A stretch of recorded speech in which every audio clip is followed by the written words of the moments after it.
काँग्रेसने राष्ट्रीय मतदान दिनाच्या निमित्ताने निवडणूक आयोगाच्या भूमिकेविरोधात राज्यभर आंदोलन केले.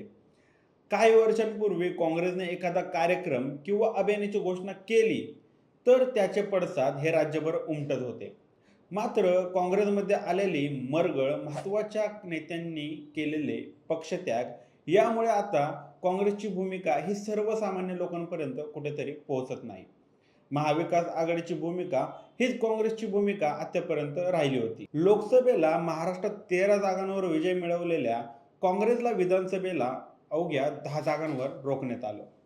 यामुळे विधानसभा निवडणुकीत पराभूत झालेल्या मवियाच्या 100 पराभूत उमेदवारांनी राज्यातील विविध न्यायालयात याचिका दाखल केल्या आहेत. आता यामुळे काँग्रेसच्या लढ्याला बळ मिळणार का, तेच समजून घेऊया आजच्या या व्हिडिओमधून. नमस्कार, मी सनी आणि तुम्ही पाहता दैनिक राज्य लोकतंत्र. लोकसभा निकालानंतर विधानसभा निवडणुकी निकालात सगळ्यात मोठा फटका जर कोणाला बसला असेल तर तो काँग्रेसला. निवडणुकीच्या निकालाआधी काँग्रेसमधील वजनदार नेते मुख्यमंत्री पदाचे स्वप्न पाहत होते, तर काही नेते महत्वाचे खाते आपल्याकडेच राहतील अशा संभ्रमात होते. या सगळ्या नेत्यांना निकालाने क्षणात जमिनीवर आणलं. लोकसभा निकालानंतर राज्यातील 48 पैकी 13 जागा जिंकताना भाजपाला मागे सारणाऱ्या काँग्रेसचा आत्मविश्वास इतका वाढला की थेट मुख्यमंत्री पदाचा उमेदवार कोण ही चर्चा काँग्रेसने सुरू केली.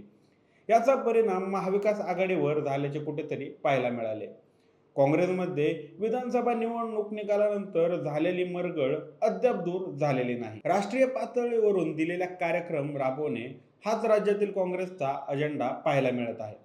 काँग्रेसमधील अंतर्गत गटबाजीमुळे 16 आमदार असलेल्या काँग्रेसने अद्याप विधिमंडळ गटनेता निवडलेला नाही.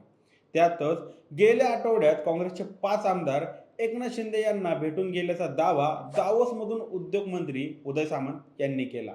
काँग्रेस पक्ष राज्याच्या राजकारणात कुठेतरी बाजूला पडत असल्याचे दिसत आहे. 16 आमदारांचा विचार केला तर त्यात मुंबईतील 3 पारंपरिक जागा तर विजय वडेट्टीवार, नाना पटोले, विश्वजित कदम, अमित देशमुख, डॉक्टर नितीन राऊत, अमित जनक या प्रस्थापित आमदारांचा विचार करता काँग्रेसच्या नवीन नेतृत्वाला टिकवण्याचे मोठे आव्हान आहे. त्यातच आता महाविकास आघाडीतील शिवसेना आणि समाजवादी पक्ष या 2 पक्षांनी स्वतंत्र लढवण्याचा निर्णय घेतला आहे.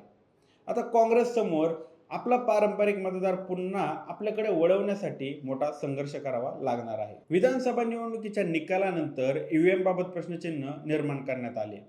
मार्करवाडी तालुका माळशिरस जिल्हा सोलापूर येथील आंदोलन समोर आलं. या आंदोलनात जिल्हा, राज्य आणि राष्ट्रीय पातळीवर मोठी हवा मिळाली. मात्र त्यानंतर बीडच्या प्रकरणानंतर ईव्हीएमचा विषय मागे पडला. आता पुन्हा एकदा काँग्रेसने राष्ट्रीय मतदान दिनाचे औचित्य साधत राज्यभर आंदोलन केले. 2024च्या लोकसभा निवडणुकीनंतर 6 महिन्यात झालेल्या विधानसभा निवडणुकीत 48 लाख मतदान अधिक वाढले आहेत. विशेष म्हणजे 2019 लोकसभा निवडणूक तर 2024ची लोकसभा निवडणूक या 5 वर्षात 32 लाख मतदान वाढले.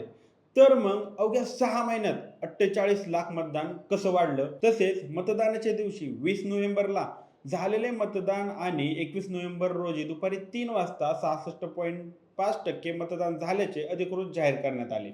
यात 76 लाख मतदान कसे वाढले, कोणत्या मतदारसंघात संध्याकाळी 5 नंतर मोठ्या रांगा होत्या, याचे व्हिडिओ आणि चित्रीकरण सादर करा अशी मागणी काँग्रेसच्या नेत्यांनी निवडणूक आयोगाकडे केली.